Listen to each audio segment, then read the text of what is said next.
ஆடியில எல்லா நகைகளுக்கும் சேதாரத்துல 1% கம்மி. அது மட்டும் இல்ல, உங்க பழைய நகைக்கு கிராமுக்கு 150 ரூபாய் கூடுதலாவும் தரும். ரெண்டையும் சேர்த்தா 2% மேல நகை விலையில சேவ் பண்ணுவீங்க. முதலமைச்சர் விஜய் அவர்களுடைய ஆட்சி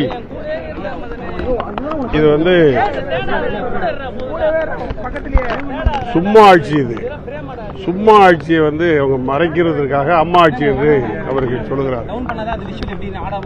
அம்மாவுடைய சிறப்பை, அம்மாவுடைய மாண்பை, அம்மா அவர்கள் தமிழகத்திற்காக குறிப்பாக ஜீவாதார உரிமைகளுக்காக புரட்சித் தலைவர் அம்மா அவர்கள் ஆட்சியில் இருந்த போதும் சரி, இல்லாத போதும் சரி, காவிரி நீர் பிரச்சனைக்காக, முல்லை பெரியார் பிரச்சனைக்காக, நம்முடைய ஜீவாதார உரிமைகளுக்காக, அது வீராணம் தண்ணீரை கொண்டு வருவதற்காக திட்டமாக இருந்தாலும் சரி, அனைத்தையும் சாதித்து காட்டியவர், சட்ட போராட்டம் நடத்தி வெற்றி பெற்று காண்பித்தவர் புரட்சித் தலைவர் அம்மா அவர்கள். பெண்ணினத்தை உயர்த்தி பார்க்க வேண்டும் என்று ஆசைப்பட்டு அதில் வெற்றி கண்டவர் புரட்சித் தலைவி அம்மா அவர்கள். புரட்சித் தலைவி அம்மா அவர்களுடைய ஆட்சி காலம் என்பது தமிழ்நாட்டுக்கு மட்டுமல்ல, இந்திய துணை கண்டத்திற்கே ஒரு எடுத்துக்காட்டான ஒரு மிகப்பெரிய மாறுதலை ஏற்படுத்தி தந்திருக்கிற ஒரு உன்னதமான ஆட்சி தான் அம்மாவுடைய ஆட்சி. அம்மாவுடைய ஆட்சியை விஜய் அவர்களுடைய ஆட்சியோடு ஒப்பிடக்கூடாது. ஏனென்று சொன்னால், வாடிய பயிரை கண்ட போதெல்லாம் வாடினேன் என்று வள்ளலார் சொன்னாரே, அதை போல விவசாயிகளாக இருந்தாலும், நெசவாளர்களாக இருந்தாலும், வணிகர்களாக இருந்தாலும், அவர்கள் எந்த மீனவர்களாக இருந்தாலும், அவர்களுக்கு எங்கேயோ அல்லது தமிழர்கள் ஏதோ ஒரு நாட்டில் எங்கேயோ பாதிக்கப்பட்டிருக்கிறார்கள் என்று சொன்னால் கூட தானே பாதித்ததை போல நடவடிக்கைகளை எடுத்தவர் புரட்சித் தலைவர் அம்மா அவர்கள். ஆனால் இன்றைக்கு விவசாயிகள் கண்ணீரிலே தத்தளித்துக் கொண்டிருக்கிறார்கள். இதுவரை இருந்த முதலமைச்சர்களில் ஒரு மோசமான முதலமைச்சர் என்று சொன்னால் அவர் விஜய் அவர்கள்தான். விவசாயிகள் இத்தனை போராட்டங்கள் நடந்த போதும் கூட அவர் தேர்தல் வாக்குறுதிகளை சொன்னதைத்தான் செய்ய வேண்டும் என்று கேட்கிறோமே தவிர கூடுதலாக கேட்கவில்லை. அவர்கள் மாறுதலாகவும் செய்ய வேண்டிய அவசியம் இல்லை. கேட்பது தேர்தல் வாக்குறுதிகளை சொன்ன வாக்குறுதியை நிறைவேற்றுங்கள். சிறு குறு விவசாயிகளுக்கு 100% தள்ளுபடி சொன்னீர்கள், செய்தீர்களா? கூடுதலாக சிறு குறு விவசாயிகளுக்கு மேலே கடன் வாங்கியிருக்கிறவர்களுக்கு 50% மானியம் என்று சொன்னீர்கள், செய்திருக்கிறீர்களா? அதை பற்றி பேசியிருக்கிறீர்களா? அல்லது கஜானாவில பணம் இல்லை, என்னால் இயலவில்லை, என்னால் இயலாது என்றாவது சொல்லியிருக்கிறீர்களா? எதுவுமே வாய் திறக்காமல் மௌனமாக இருந்து சாதிப்பது என்பது ஒரு மோசமான நிலை. அதனாலே தான் சொல்லுகிறேன், இது ஆட்சி, விஜய் ஆட்சி என்பது சும்மா ஆட்சி.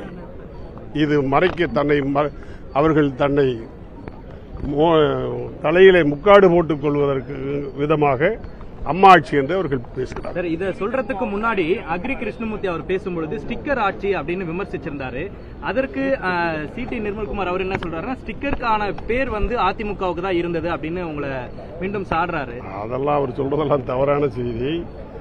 அம்மா அனைத்து இந்திய அண்ணா திராவிட முன்னேற்ற கழக அரசு என்பது புரட்சித் தலைவர் எம்ஜிஆர் அவருடைய காலத்திலே தொடங்கி புரட்சித் தலைவர் அம்மாவுடைய காலத்திலேயும் புரட்சித் தமிழர் எடப்பாடியாருடைய காலத்திலேயும் வரலாறு படைத்திருக்கிறோம். எண்ணற்ற சாதனைகளை படைத்திருக்கிறோம். ஒரே ஆண்டிலே 11 மருத்துவக் கல்லூரிகளை கொண்டு வருவது என்பது சாதாரண விஷயமா? எண்ணி பாருங்கள். 6 மாவட்டங்களை பிரிப்பது, தருவது என்பது சாதாரண விஷயமா?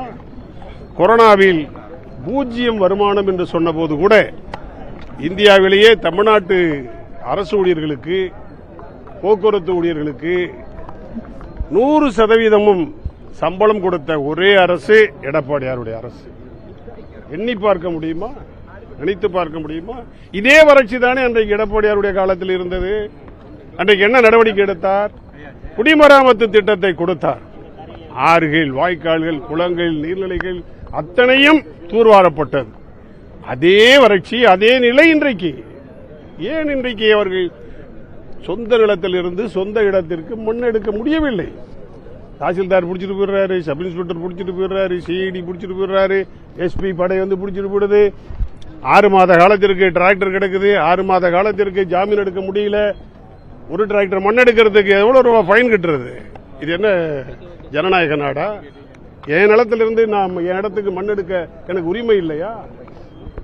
தவறான நடவடிக்கைகளை கண்மூடித்தனமாக இன்றைக்கு நடத்தி கொண்டிருக்கிறார்கள். இது ஏற்றுக்கொள்ள முடியாத ஒரு தொகுதி மறுவரை அதிமுக நிலைப்பாடு என்ன சார்? முதல்வர் கூட்டத்துக்கு அதாவதுங்க, கட்சிக்கு கட்சி கொள்கை உண்டு. எங்கள் கட்சிக்கு ஒரு கொள்கை, இன்னொரு கட்சிக்கு இன்னொரு கொள்கை இருக்கும். எப்பொழுதுமே அனைத்து இந்திய அண்ணா திராவிட முன்னேற்ற கழகம் என்பது தமிழ்நாட்டு மக்களின் நலன் சார்ந்த நடவடிக்கைகள். தமிழ்நாட்டு மக்களுடைய நலன் குந்தகப்படுமானால் எதிர்ப்போம். தமிழ்நாட்டு மக்களுடைய நலன் அதுல இருக்கிறது என்று சொன்னால் ஆதரிப்போம். நாளைக்கு அதிமுக பங்கேற்குமா?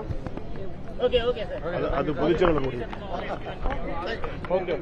ஆடி மாதத்தில் வாங்கும் தங்கம் மகாலட்சுமியின் அருளை வீட்டிற்கு வரவேற்கும் மங்களத்தின் அடையாளம். இந்த ஆடியை லலிதா ஜுவல்லரியின் பொன்னான ஆடி ஆஃபரோடு கொண்டாடுங்கள்.